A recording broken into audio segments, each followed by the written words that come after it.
ಮನೆಯಲ್ಲಿ ಇಷ್ಟೆಲ್ಲ ಕೆಲಸ ಮಾಡಿದ ಮೇಲೂ ವಿರಾಜ್ ಫುಟ್ಪಾತ್ ನಲ್ಲಿದ್ದ ತನ್ನ ಅಂಗಡಿಗೆ ಹೋಗಿ ಜ್ಯೂಸ್ ವ್ಯಾಪಾರ ಮಾಡಿ ಬರ್ತಿದ್ದ. ದಿನಗಳು ಹೀಗೆ ಕಳೆಯಿತು. ರಾಧಾಕೃಷ್ಣರಾವ್ ತೀರ್ಕೊಂಡ್ರು.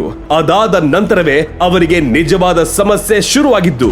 ಅಲ್ಲಿಯ ತನಕ ಎಲ್ಲವೂ ಅನುಕೂಲವಾಗಿದ್ದ ಆ ಫ್ಯಾಮಿಲಿಯಲ್ಲಿ ಈಗ ಒಂದೊಂದೇ ಕಷ್ಟ ಬರೋದಕ್ಕೆ ಶುರುವಾಯ್ತು.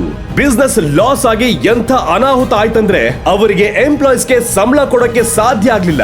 ಆಗ ಎಲ್ಲ ಎಂಪ್ಲಾಯೀಸ್ ಸ್ಟ್ರೈಕ್ ಮಾಡೋದಕ್ಕೆ ಶುರು ಮಾಡಿದ್ರು. ಹೇಗಾದ್ರೂ ಮಾಡಿ ಎಂಪ್ಲಾಯೀಸ್ ನ ಕನ್ವಿನ್ಸ್ ಮಾಡ್ಬೇಕಂತ ಸುರೇಂದ್ರ ಆಫೀಸ್ ನ ಹತ್ರ ಹೋದ್ರು. ಆದ್ರೆ ಅಲ್ಲಿದ್ದ ಎಂಪ್ಲಾಯೀಸ್ ಇವರಿಗೆ ಮಾತೆ ಆಡುವ ಅವಕಾಶ ಕೊಡದೆ ಹಲ್ಲೆ ಮಾಡ್ಬಿಟ್ರು.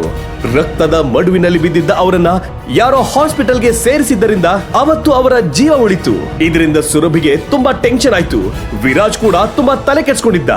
ನಾನೇನಾದ್ರೂ ಸಹಾಯ ಮಾಡೋಣ ಅಂದ್ರೆ ನನ್ನ ಹತ್ರ ಅಷ್ಟೊಂದು ದುಡ್ಡಿಲ್ಲ ಸುರಭಿ, ಅಂಗಡಿ ಬಾಡಿಗೆ ಕಟ್ಟೋಕೆ ಕೆಲವು ಸಾರಿ ಒದ್ದಾಡ್ತೀನಿ ಅಂತ ಹೇಳ್ದ. ಅವನ ಮಾತನ್ನ ಕೇಳಿ ಸುರಭಿಗೆ ಏನ್ ಹೇಳ್ಬೇಕು ಗೊತ್ತಾಗ್ಲಿಲ್ಲ.